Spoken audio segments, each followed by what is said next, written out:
It's a bit complicated. Welcome back to TUGS Mysteries, a series where we take a look at the loose ends with TUGS and speculate on what could have been. Today is honestly less theoretical and more of an interesting look at the various publicly released and shown off concept art pieces made for TUGS. Please note two things before this video begins. Number 1. This video will only be going over mainly concept art pieces done by Spike Paul Knight, as those are the ones that have surfaced online the most. However, I will also be covering pieces done by other artists, such as Gauld-Galliers. However, their pieces are not as plentiful or as common as Spike's is. Number 2, obviously, this video will not cover everything known. We'll be going over only a few examples that interest me the most. Okay, cool? Cool, let's begin. Let's start off with the first category, concept art of characters and content that did make it into the final show. There's some differences with how the characters were portrayed than how they were portrayed within the model props.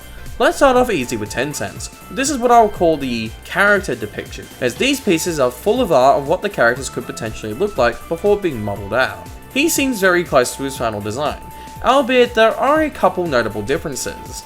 The first notable difference is that Tencent's is depicted in an entirely timber finish for a superstructure, which, quick fun fact, was actually implemented onto the prop briefly during its construction, as seen in the few behind the scene photos. It was quickly changed to the brighter yellow paint seen on the final prop today.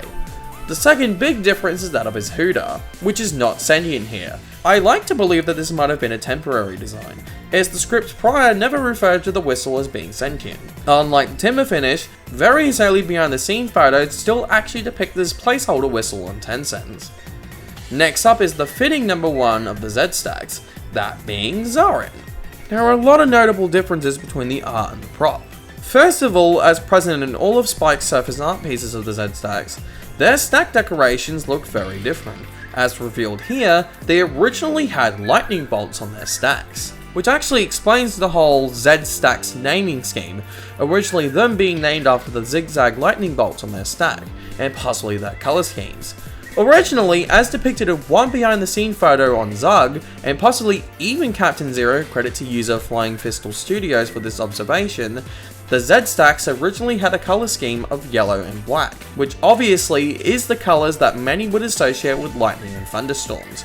Maybe once the lightning stacks were changed, the Z-Stacks colour schemes would change with them. Fascinatingly, Captain Zero still kept this colour scheme, and what's even more interesting to note is his name in the finished voiceover in TUGS, which when translated equals out to Captain Flash.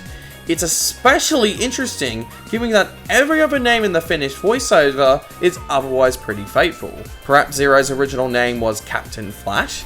How the finished voiceover for the series even got the name Captain Flash to begin with is quite a mystery within itself. Another difference is Zorin's proportions. Originally, according to Jeremy King, David Midden apparently wanted Zorin's superstructure to have a low slump to it, to make it look like he was, his words not mine, sneaking about with his head down. As depicted here, Zorin appears to have this low slump superstructure as mentioned, and apparently this lasted until when his superstructure was first built. Apparently the crew thought it looked ridiculous. Fun fact, if you look very closely, you can actually notice where they patch in the extra height for Zorin's superstructure, which is still, to this very day, present on the model. Now here's a different kind of piece, one made by RGG, or Robert Gauld-Galliers. This piece showcases potential designs that would have ended up being made for TUGS. It appears to be an extremely early one, as none of the characters are named yet, well, at least most of them. The vessels depicted here are a firefighter, a lightship, a submarine, and an old-looking paddler steamer named Jimbo. All these concepts for character designs would make it into the final series, which in order from top left to bottom right are Firetug, Lily, Grampus, and OJ. It's really interesting how the groundwork for these amazing characters were all there, but weren't given their respective names or finalized designs yet. The most interesting of the lot is definitely the aforementioned Jimbo, who possibly evolved in the OJ the Star Tug. I say possibly with air quotes, as there's more recent evidence to suggest that the paddle steamer character might have not originally belonged to a member of the Starfleet, and suggest that OJ may have been an indirect evolution rather than a direct one. you'll see later on. The next category I want to get into is environmental art. Unfortunately, many pieces of TUGS' environment art appears to be unavailable to the general public, although few have found their way online. However, what is available to the public is still very interesting. Here is what was originally Bigg City Port itself, before being changed in the final series. Once again, these were all drawn by RGG. As seen in various pieces, Bigg City was split up into main areas, A, B, and C. These pieces showcase a much earlier take of the port, having it orbit around the city itself, rather than the city being more so in the background.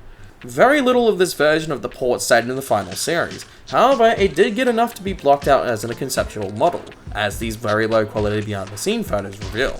Now we move on to probably the video you'll likely click on to see.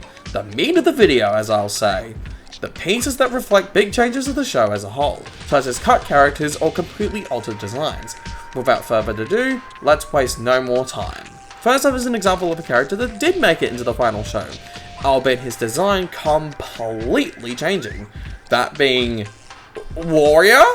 That's supposed to be Warrior? Well, according to this piece, it definitely is. Warrior looks very different to how he ended up being in the final show, such as a different face shape, backwards cap, no fire hose or hair, and just overall has different looking proportions. Warrior was seemingly heavily redesigned in the final show, and if I had to guess why he would change, it likely had something to do with the backwards hat. Perhaps it seemed too hip or 80s to have a backwards hat on a 1920s powered steam tug. Regardless, Warrior ended up going through a heavy redesign in the final series. Then here's a much milder example, Grampus, originally having a different goggle design when compared to his final prop. Honestly, I have no idea why they changed it. Maybe the final design was easier to change the eyes or something? But now I think it's time to discuss the biggest known pieces of TUGS concept art and characters. That being, this old heap of scrap that never made it into TUGS. Oh, and Smoker and Delta Queen. First up is Smoker, a steam-powered bucket dredger who would have been present in Bigg City Port. According to Paul Knight in Bigg Retrospective, Smoker was allegedly a tough character, loosely based off Telly Savalla's role as LT Theo Kojak in the crime series, Kojak. Here we see a somewhat sort of grayscale design for him, barring his smokestack of course, which the letter S, presumably standing for Smoker, is coloured red. Other than that, not much is known about him, other than what was just mentioned. Oh boy, here we go. Probably the best for last within this video. That being... Delta Queen. Delta Queen was a paddle steamer character intended for the scrap TUGS plot, I can't believe I'm saying this, China Story.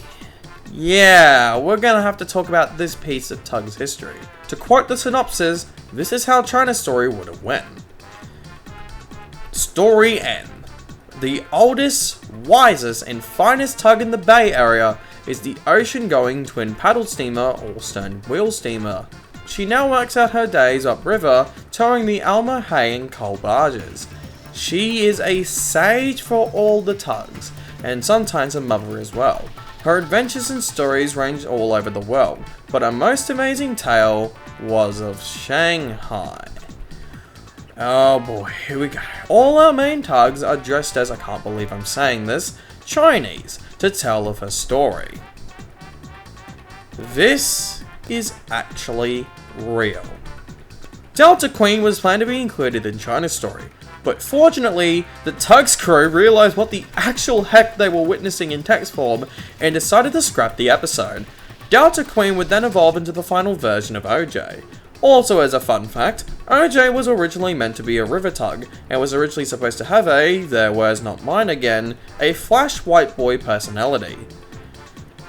Overall, it's probably for the best that all that survives of Delta Queen herself visually is this concept art piece itself. And that, my friends, is a look at the various concept art pieces made for TUGS. Of course, this video has not covered everything that's online, but I personally picked out the ones that interested me the most. However, if more pieces that interest me surface online, I may make a part 2 for this video. No promises though. Anyhow, I thank you for watching, and I'll see you all next time. Bye bye!